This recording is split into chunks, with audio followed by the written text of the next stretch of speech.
Assalamualaikum warahmatullahi wabarakatuh. Di sini saya akan memaparkan materi pertemuan 1 sampai 16 dan mata kuliah etika, hukum dan profesi. Di sini saya akan memperkenalkan diri. Saya Pauja Azima dengan NIM 225520110028. Masuk ke pertemuan 1 yaitu kontrak kuliah. Kami seperti biasa mahasiswa dan dosen membahas tentang aturan kuliah, terus masalah tugas, masalah kuis, dan juga UTS dan UAS. Masuk ke pertemuan 2 yaitu etika dan konsep terkait. Terus jadi etika itu sebagai cabang filsafat membahas nilai dan norma berbeda dengan etiket yang fokus pada sopan santun. Terus konsep terkaitnya yaitu meliputi kaidah sebagai pedoman bertindak. Terus norma itu sebagai aturan masyarakat, moral tentang baik, buruk, dan akhlak dalam Islam. Masuk ke materi 3 yaitu teori etika dalam filsafat. Jadi dalam filsafat etika itu ada 3 bagian teori utama yang menjadi dasar pemikiran etis modern. Yang pertama itu deontologi dari Kant. Jadi dia itu menekankan penilaian tindakan berdasarkan niat dan kewajiban moral universal.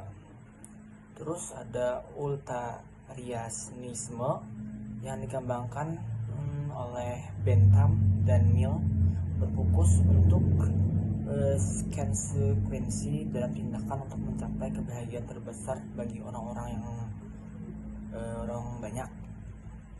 Terus yang terakhir ada virtue ethics dari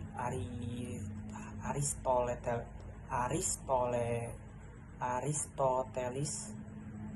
Jadi dia itu mengutamakan pengembangan karakter dan kebiasaan baik melalui prinsip dan keseimbangan.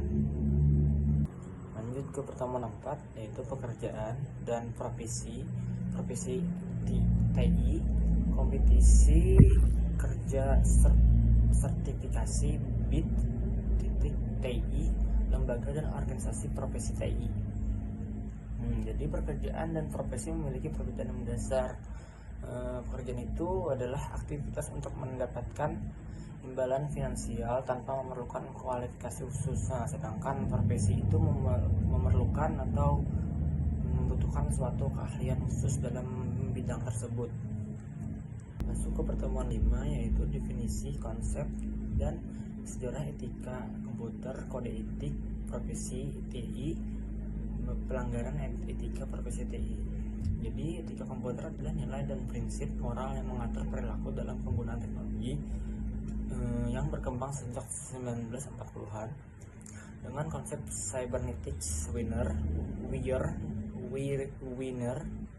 dan diperkuat dengan terbitnya buku Deborah Johnson tahun 1985 serta kode etik dari Computer Ethics Institute dan ACM. Jadi ruang lingkupnya itu mencakup pencegahan kejahatan cyber, netiquette, tanggung jawab profesi, terus ada perlindungan privasi dan hak cipta. Prinsip dasarnya meliputi integritas, menghormati hak orang lain, terus ada kompetensitas dan tanggung jawab sosial. Lanjut ke pertemuan 6 membahas tentang profesional dan profesionalisme kerja, konsep profesional, profesi, dan profesionalisme. Jadi profesionalisme itu adalah mutu dan perilaku yang mencerminkan karakteristik seorang profesional, berbeda dengan profesi yang merujuk pada bidang pekerjaan dengan keahlian khusus. Dalam bidang TI, pengembangan profesionalisme mencakup pendidikan berkelanjutan, networking, dan pemahaman tren industri. Pertemuan 7 dan 8 itu membahas kuis dan UTS. Jadi kami untuk kuis itu di pertemuan 7 kami menjawab soal-soal dari Bapak.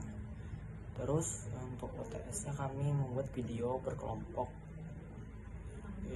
Materinya dari yang kami paparkan saat presentasi kelas. Lanjut ke pertemuan 9, yaitu etika manajemen dan faktor yang mempengaruhi etika manajerial. Jadi etika manajerial itu menjadi aspek krusial dalam organisasi modern, terutama di era globalisasi dan kemajuan teknologi. Para manajer harus mengikuti prinsip moral seperti kejujuran, integritas, dan transparansi dalam mengambil keputusan. Untuk penerapannya dipengaruhi beberapa faktor internal, itu nilai pribadi, budaya organisasi, dan eksternalnya itu regulasi kondisi pasar. Dalam konteks teknologi informasi, muncul tantangan khusus seperti perlindungan data dan privasi. Kesuksesan organisasi tidak hanya diukur dari aspek finansial, tetapi juga kemampuan menyeimbangkan kepentingan bisnis dengan tanggung jawab sosial dan lingkungan untuk mencapai keberlanjutan jangka panjang. Masuk ke pertemuan 10, definisi pembentukan nilai etika organisasi, dimensi etika dalam organisasi. Di era digital ini, etika organisasi menjadi kondisi penting dalam menjalankan bisnis, di mana organisasi harus menyeimbangkan keuntungan dengan tanggung jawab moral. Etika organisasi yang mencakup prinsip moral, kode etik, dan akuntabilitas dibangun melalui kepemimpinan etis dan sistem pengawasan yang konsisten. Terus nilai-nilai intinya meliputi integritas, keadilan, tanggung jawab sosial, dan transparansi. Implementasi etika yang efektif memerlukan sistem yang komprehensif, termasuk ke mekanisme pelaporan dan evaluasi berkala. Masuk ke pertemuan 11, yaitu etika hukum dan profesi TI UU ITE di dunia maya. Jadi Undang-Undang Informasi dan Transaksi Elektronik yang disahkan pada 2008 dan direvisi pada tahun 2016 adalah regulasi yang mengatur aktivitas digital di Indonesia. Undang-undang ini bertujuan memberikan kepastian hukum dan transaksi elektronik, melindungi masyarakat dari penyalahgunaan teknologi, dan mendorong pertumbuhan ekonomi digital. Lanjut ke pertemuan 12, yaitu etika di dunia maya, perkembangan penggunaan internet masa kini, terus etika menggunakan internet menurut UU ITE, terus etika di dunia maya menurut UU ITE. Jadi internet adalah menjadi bagian integral kehidupan modern, namun kebebasannya sering disalahgunakan melalui penyebaran hoax dan ujaran kebencian. Indonesia memperlakukan UU ITE untuk mengatur perilaku online dengan prinsip Unatwit yang menekankan komunikasi sopan dan penghormatan privasi. Lanjut ke pertemuan 13, yaitu cyber law dan undang-undang ITE. Jadi internet telah berkembang dengan kompleksitas yang memerlukan regulasi khusus, yaitu cyber law.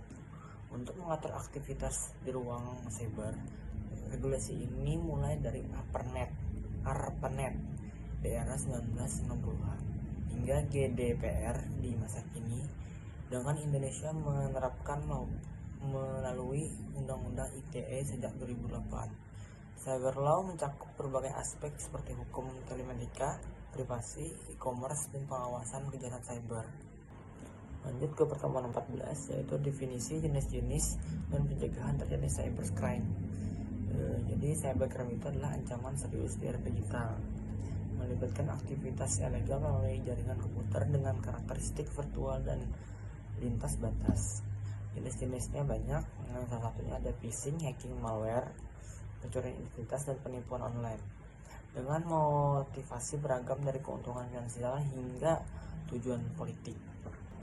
Yang terakhir pertemuan 15 dan 16, yaitu kuis dan UAS. Kuis ini seperti tadi, sebelum UTS tadi menjawab pertanyaan soal dari Bapak, dan lanjut pertemuan 16 itu UAS mengerjakan video rangkuman dari pertemuan 1 sampai 16. Sekian dari saya, terima kasih. Wassalamualaikum warahmatullahi wabarakatuh.